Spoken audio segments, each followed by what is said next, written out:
أتريد بعض الطعام؟ بعض الطعام حجي؟ شال من طالب دليفري؟ هل أدلك على ما فيه مصلحتك؟ ما قلت لي أنت شنو شغلك حجي؟ أرتدي الأبيض ولدي لحية بيضاء وأتكلم الفصحى، بالتأكيد حكيم. صحيح والله حجي، سامحني. من اختفت السوشيال ميديا حجي هواي ناس شافوا نفسهم وحيدين، لا صديقك المقرب البعيد عنك وتسولف وياه، لا بنية تحبها وتوعدها بالزواج، لا مجتمع حايط نفسك بيه بالسوشيال ميديا ورا ما شردت من واقعك. حتى الآراء الاجتماعية، المواقف السياسية، هواي ناس قام ما تعبر عنها لأنه ماكو مكان يسولفون بيه.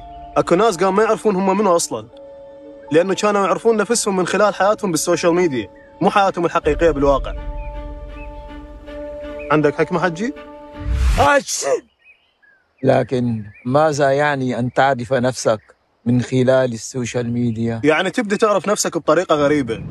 أنا فلان اللي يتابعوه هالقد ناس، أنا اللي ينشر هيك أشياء، أنا اللي الناس هيك تعلق لي، وهاي أشياء غريبة بحيث إذا اختفت بلحظة من اللحظات هذا كله يروح، وتجي تسأل هذا الإنسان أنت منو؟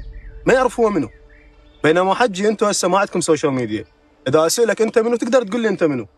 بالتأكيد أستطيع أن أقول أنت منو. لا إذا سألتك يعني. نعم تفضل. أنت منو؟ أنت منو؟ حجي أنت حكيم لو ناصب علي أنا. خلي أسولف لك حجي. السوشيال ميديا قفزة عظيمة جدا بتاريخ البشرية، هواي فادتنا، هواي قدمت لنا أشياء. هذا برنامجنا العظيم والعظمة لله، لو ما السوشيال ميديا ما يشوف النور. بس المشكلة وين حجي؟ أين؟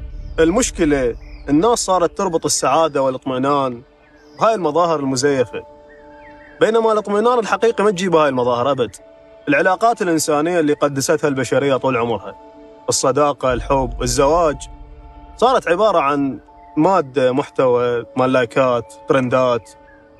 يعني أنا هسه إذا مراهق مثلا، شلون راح أفتهم العالم من خلال هاي الأشياء؟ شلون راح أفتهم الحب؟ شلون راح أفتهم الزواج؟ من أشوف الموضوع عبارة عن محتوى بس. تقدر تقول لي شلون؟ شلون؟ راح يخبلني. تعرف نيكولاس كازانتزاكيس شنو كان يقول؟ هل هو أحد أقرباء دوستويفسكي؟ لا، ما له علاقة بدوستويفسكي.